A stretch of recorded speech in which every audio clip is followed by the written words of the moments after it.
We're going to just go ahead and call the Audit Committee of September 7th to order.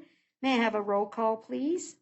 Chairperson Ferguson, Member Bagwell, Here. Member Mayhorn, Member Molina, here. Member Wells. A quorum is present. Thank you so much. We're going to move on to agenda item 3, which is the public comment section of our agenda. Is there anyone on the line? There are no callers on the line at this time. Thank you so much. I see, is there any public comment in the audience? Seeing none, we will move on to agenda item number 4, which is approval of the minutes of June 22nd, 2021. Do I have any corrections to the minutes? Seeing none, Mr. Wells, would you like to make a motion? Yeah, this is Member Wells. I'll move to approve the minutes of the June 22nd, 2021 meeting. May I have a second? Second. I have a motion and a second for the approval of June 22, 2021 minutes. All those in favor, please say aye. Aye. Motion carried unanimously. We'll move on to agenda item 5. Is there any changes in the agenda, Ms. Russell? No, no changes. Okay, then we're going to move on to item 6A, which is discussion and possible action regarding our monitoring, review, and closure of our internal audit findings. Ms. Russell, will you take us through this item, please? Thank you. Member Bagwell. I'm so used to calling you Mayor Bagwell. Sorry. That's a membership fly on this committee. All right. So this should be pretty quick. I have in the audience our new CIO, and he will be joining us on item number 2. And if you have any questions on this item as well. But we've basically moved the dates for completion out for the CIO to finish those, being as he's pretty brand new and trying to get his feet under him.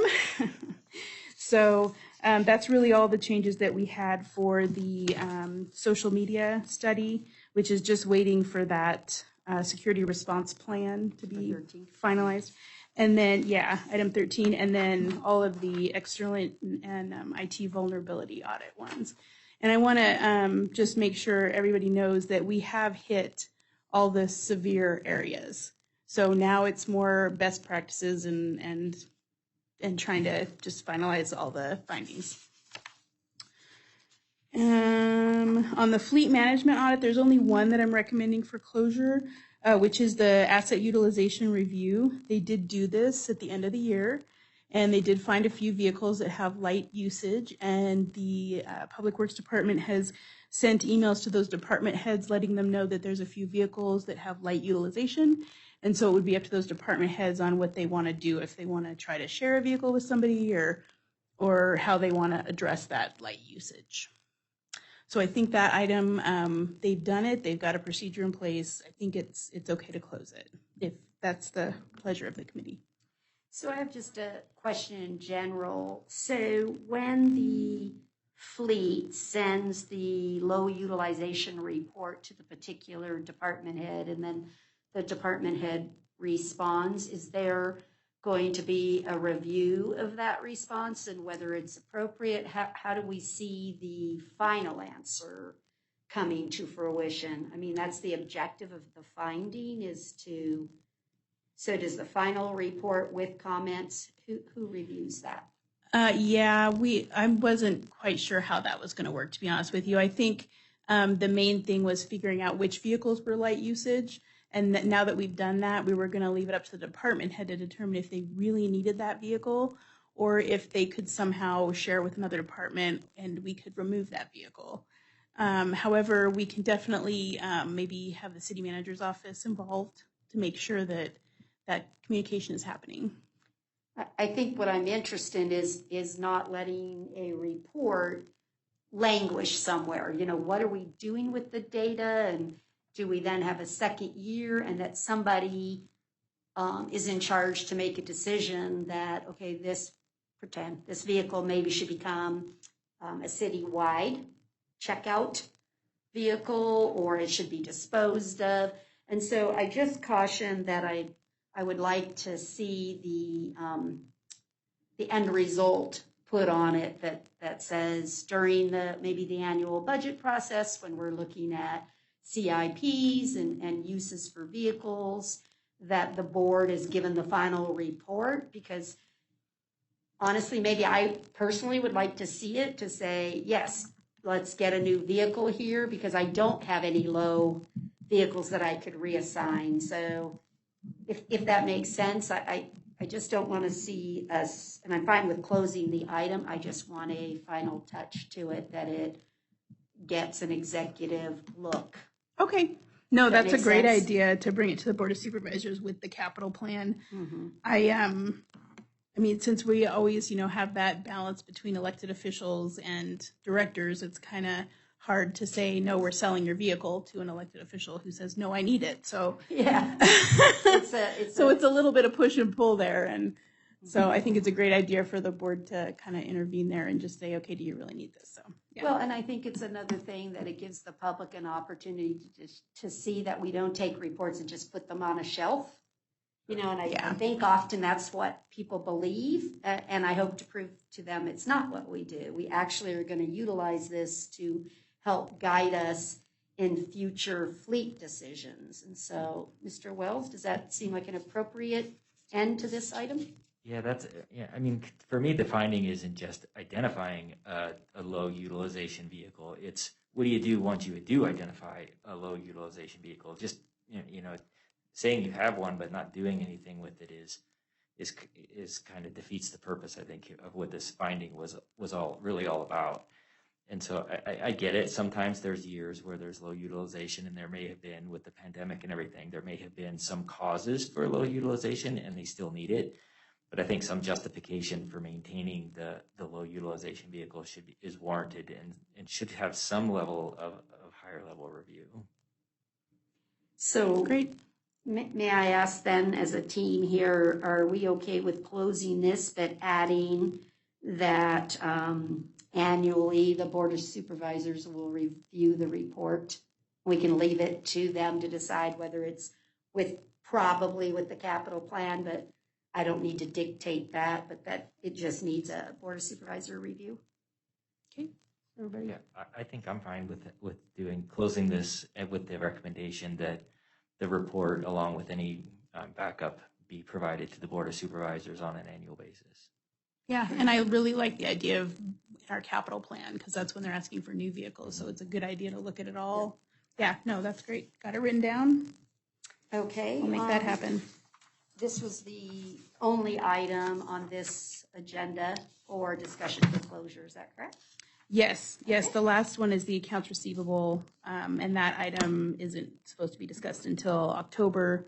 We're actually in the middle of closing the year, so we're working on that checklist right now. So it is not complete, I can tell you Close that. but no cigar. Yes. Okay. At that, then I will accept a motion for closure of the fleet management item number 3 with the changes on the record. This is Member Wells. I make that motion. Okay, I have a motion. Do I have a second? I have a motion and a second for the closure of item 3 with the item as discussed on the record. All those in favor, please say aye. Aye. Any opposed, say no. Motion carried unanimously. Thank you so much. Great, thank you. We're gonna keep my paper muted. Okay, we're going to move on to agenda item 6B, which is discussion and possible action regarding the review of agreed upon procedures with Eid Bailey regarding the building division. I will make my disclosure. Per NRS 281A 420 requires me to disclose a conflict of interest and abstain from voting when I have a disqualifying conflict. My son is a partner at Eid Bailey. I previously abstained from voting on the award of the contract to Eid Bailey because I believed that the independence of judgment of a reasonable person in my position could be materially affected by my relationship with my son, who, although he does not have any direct involvement in Carson City audits, could in general be impacted as a partner by the awarding of contracts to his firm. Here, however, the contract has already been awarded, and the item before us now only involves giving procedural direction to the internal auditor by the audit committee as a whole on certain audit projects. Because the giving of procedural directions is a routine function and does not materially affect the independence of my judgment based on my relationship with my son, and also because NRS 281A 420 requires abstention only in clear cases, I do not have a disqualifying conflict and will be voting on this matter. So would you take us through, Ms. Russell, and do we have Ide Bailey on the WebEx? Audrey, I think I see your name. I'm here. Let me Hi. start my video. Okay. I also Hi, asked Member Bagwell. Audrey to please have some her IT people there, and we have our new CIO Frank Abila here as well. As part of this item, I wanted to also discuss the IT end user and follow up. There's no actual written agreed upon procedures because apparently that's proprietary information. But I thought it would be good to discuss and just make sure we're all on the same page with that as well. So we can start with wherever you want. I just wanted to add that. Ms. Donovan, Yes. okay. Do you want to start off? Yeah, so I thought we would start off on the building division activities, the audit program that we brought before you today, and the members to review that. You'll see there we have our audit objective. We have the areas to consider with 5 bullet points. And then we have our methodology, which is broken out into 3 sections. 1 to focus on assessing the building division, 1 to look at benchmarking, and 1 to look at assessment of business licensing. And that was by request from the audit committee in our last meeting, was to include a percentage of the work for this audit program to focus on the business licensing aspects. And I'm happy to walk through these procedures, these steps, the objectives, the areas that we considered.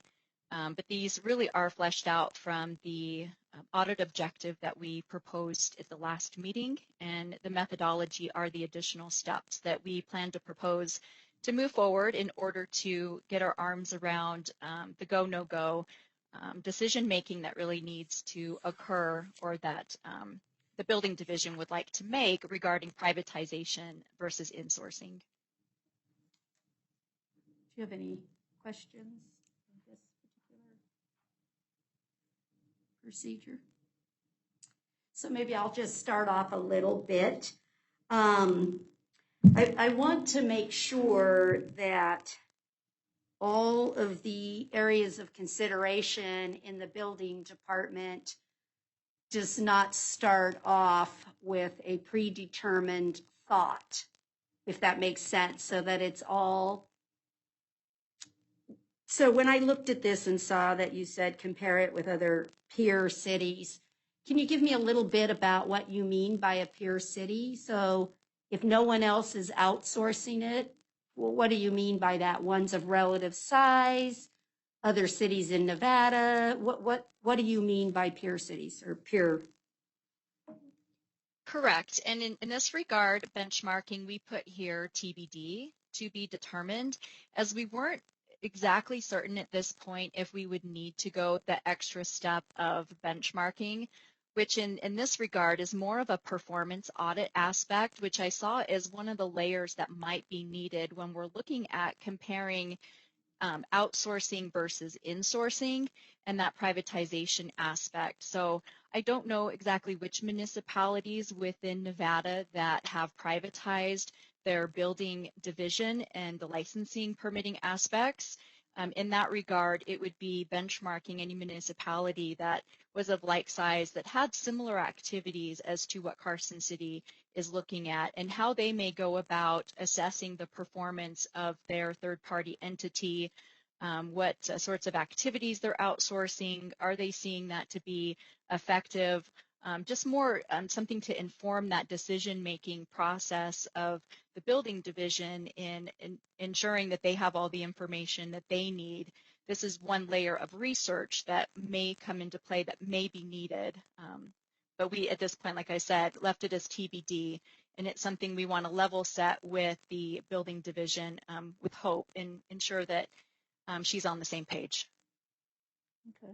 Well, it's just imperative to me that it is really a blank slate, and that the decision is really just based on comparative data. And I'm assuming here, reading that one of the elements, that it really is looking at the qualitative and quantitative, because, is it more cost beneficial to outsource it because they have more breadth and depth versus you hire your own staff, but then we have to outsource any odd thing out, because we wouldn't have that depth of knowledge on the staff. So I just want to make sure that it's not city staff guiding where the results of the audit are going to go.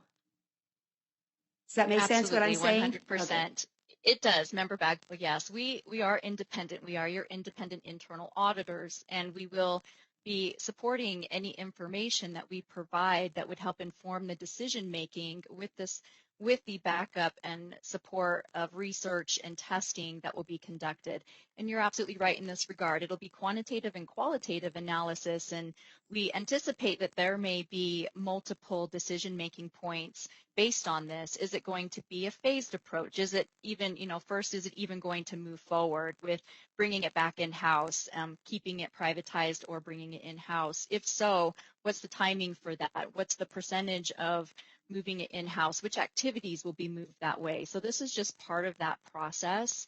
And to your greater point, we will be directed by the data, not by the needs, wants, desires of the individuals that will be part of this audit. Okay, thank you. That's what I needed on the record. Do you have any? Mr. Wells, anything? Mr. Wells? Yeah, this is Mr. Wells, Member Wells. The only thing I would comment on is the third bullet point under the assessments, under the methodology, under the assessments of the building division. It says obtain, review, and analyze the contracts, and then blah, blah, blah, to the performance measures. For me, that's a kind of a two-piece part of it. One, does the contract have them? And two, are they being used by the staff? So are the staff reviewing and enforcing any provisions that are in there? And then three, are there other provisions that should be in there, or ones that are in there that should not be in there? So are the performance measures in the contract appropriate for the service delivery that company is doing? Excellent, and thank you, Member Wells. That is all very important, and I wish we had extra bullets to flesh that out more in the black and white context of the text that you're reading. And I even would like to verbally extend that to go even additional further, is how are those performance measures, the performance and the analytics behind it, how is that captured? Is the performance coming from customer service surveys? Is it a self-evaluation of Charles Abbott's self-evaluation of their performance? How is that performance being measured, and where is the data coming from? So to your useful comments, the contract being one, secondly, used by staff, are the performance measures actually being monitored and tracked and evaluated? And then are the provisions the right ones, and should there be others? That's additionally an aspect where benchmarking, if we go that route, would be able to help enlighten other performance measures through benchmarking that we may be able to glean. But I just want to throw in there that the ways and means of which the information is gathered and how it's gathered is also important on those performance measures. Completely agree with that.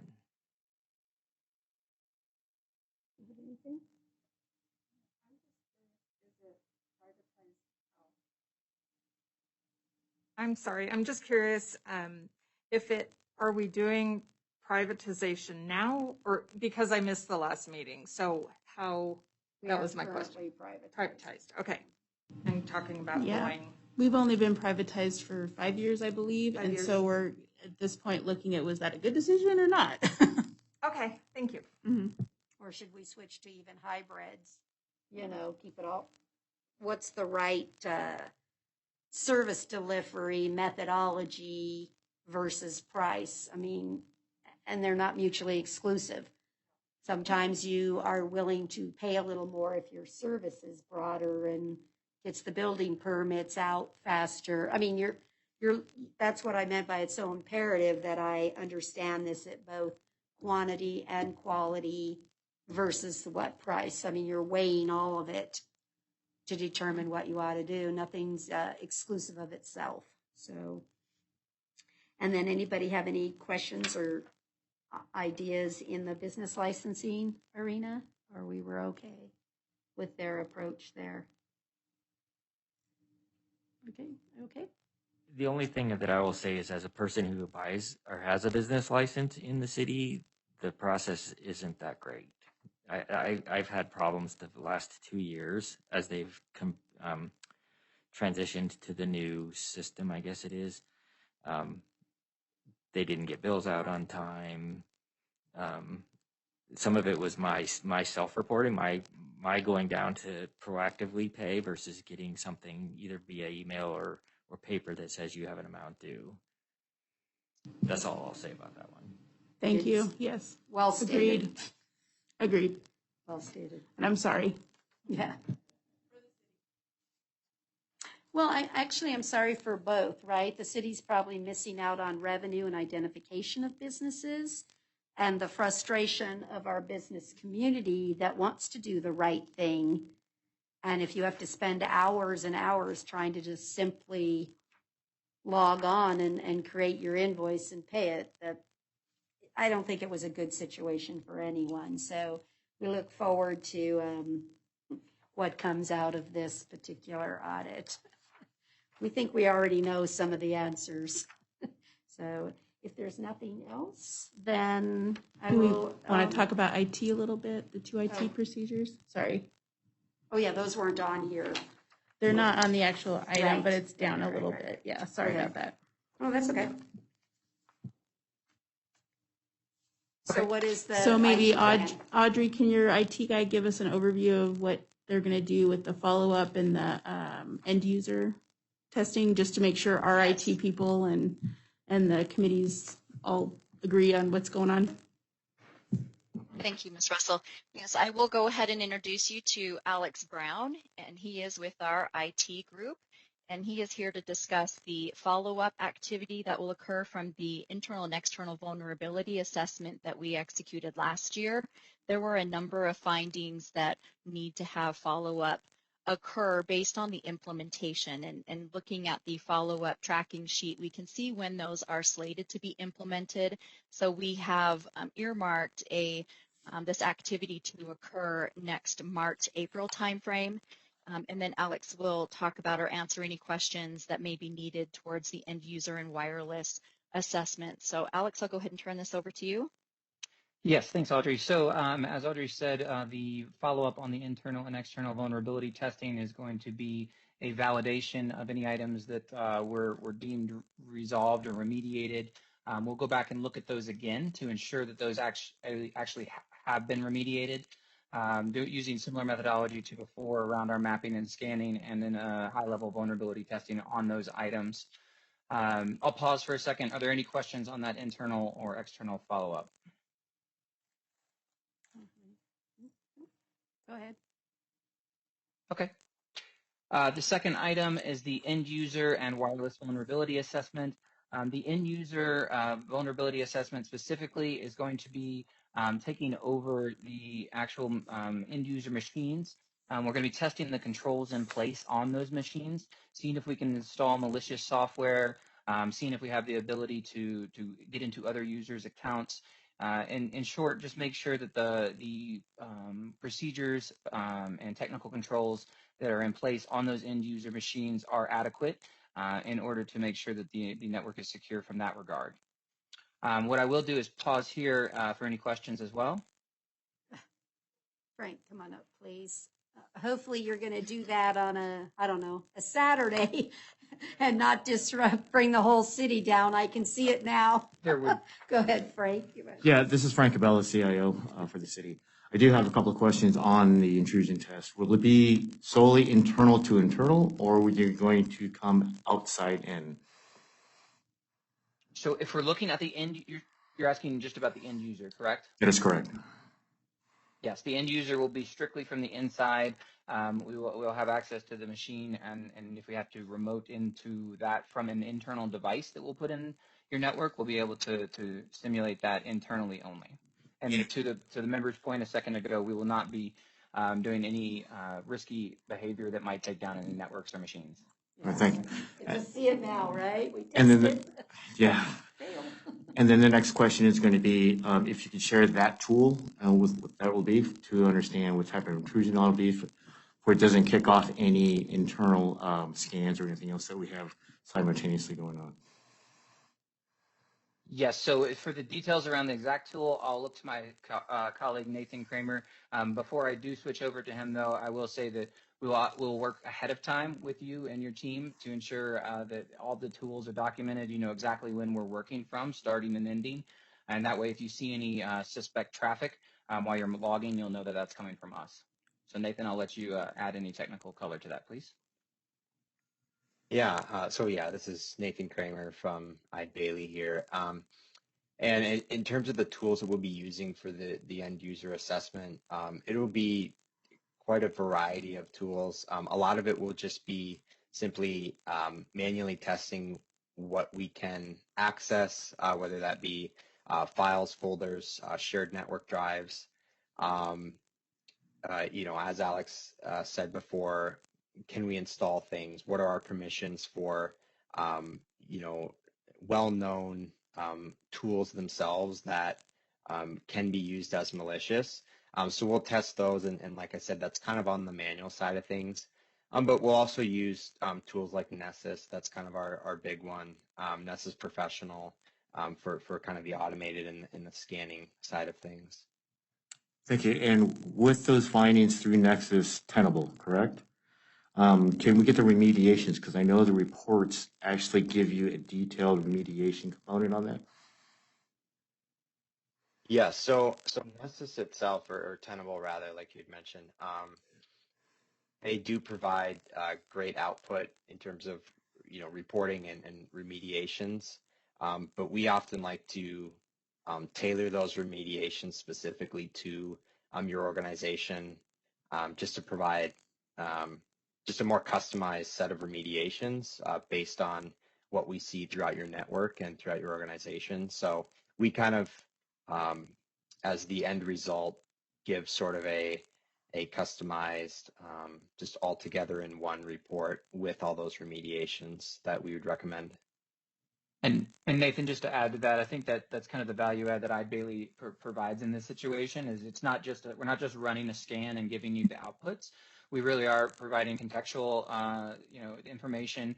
The remediations will be a little bit tailored to your exact environment, and similarly, severity ratings might be a little bit different as well, based on our experience in the industry as well as our knowledge of your environment. Thank you. No more questions. Maybe I can just ask in general. So while you're working with Frank and going to tell him that you're coming type thing, it's not broken all the way down to a staff level, is it? Is the objective one to see if our system even catches the intrusions? So if you tell everyone it's coming, then they're looking for it. Usually, no, we don't tell anybody. Okay. We want it to catch naturally. We want the system to do what they're supposed to be doing. Right. So normally, in my tenure, no, you don't do that. Okay. That's not the proper way of doing it. Just let it go naturally Just and let them do their what thing. it's supposed to do and see that each alert or alarm or notification trips what it's supposed to do. That is correct. Okay, thank you. That makes sense to me. Although staff will know it's coming, they just want to know when. Okay, all right, perfect. Anybody?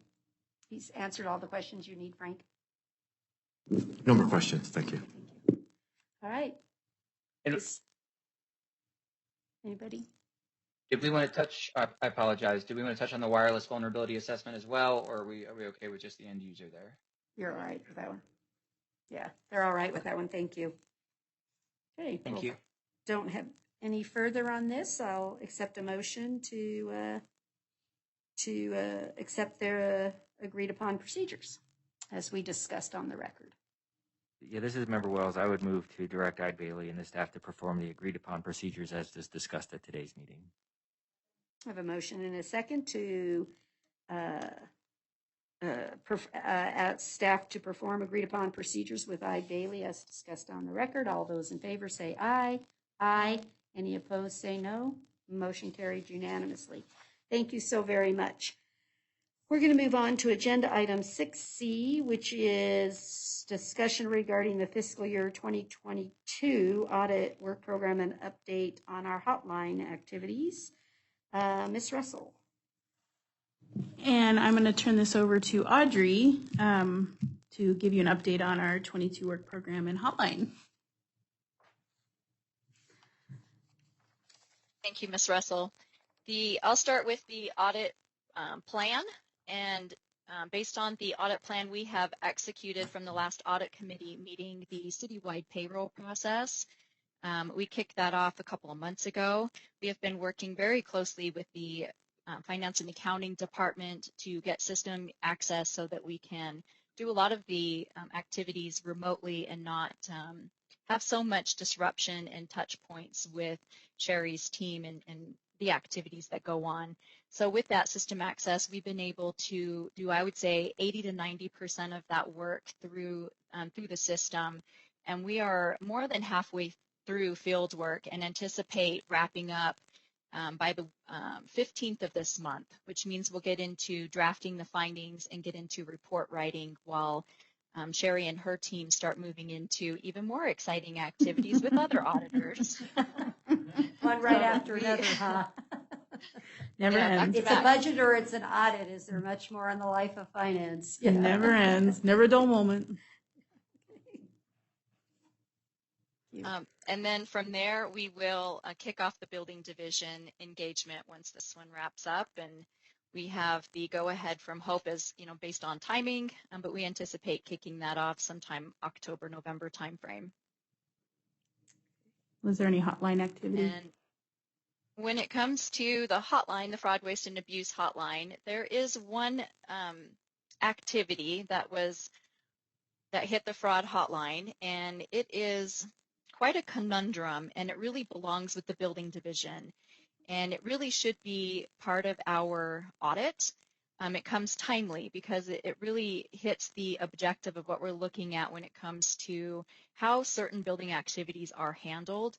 And this one really plays nicely into that flow of activity. And it's an individual that is renting business space that is not getting the necessary permits and information that they need to build out the space according to how they want to run their business. So this is one that I'll work directly with the building division on. Okay. And report back on progress. So that's the first one with an actual activity pertaining to us in a very long time. Yeah. Mm-hmm. Correct. Great. Maybe them hearing we were doing the building division as an audit sparked them to, but that's the whole purpose of it's the whole purpose of everything is to give everybody some place to go if they think something's not quite kosher. So. Absolutely. Good. Okay. That one's just a presentation only. Anyone have any questions? No? No? Okay. Then we'll move on to agenda item 6D, which is the selection of our next meeting. So we're anticipating the payroll, you said, to be done. So we want to receive that one, right? Yes. We want to set our meeting. So I was thinking November 23rd, December 7th, or December 14th. I know that's right in the holiday season, but that would be the next quarterly meeting timeframe. Does December 7th or 14th work for both of you? We're going to try for at least having a quorum at the next meeting, and then the other two can jump in. I can do both the 7th and the 14th. Do both work for you? Yes?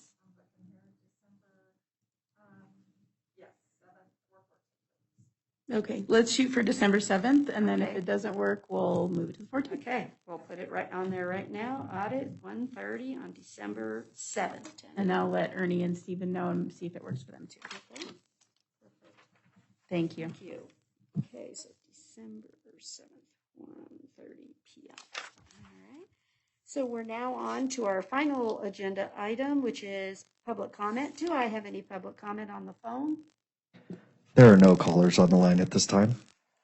And I'll do the technical ask. I don't see anyone in the audience with any final public comment. I see none, so we'll close agenda item 7. And if there's no comments or issues, then we are adjourned. Thank you all for a good meeting.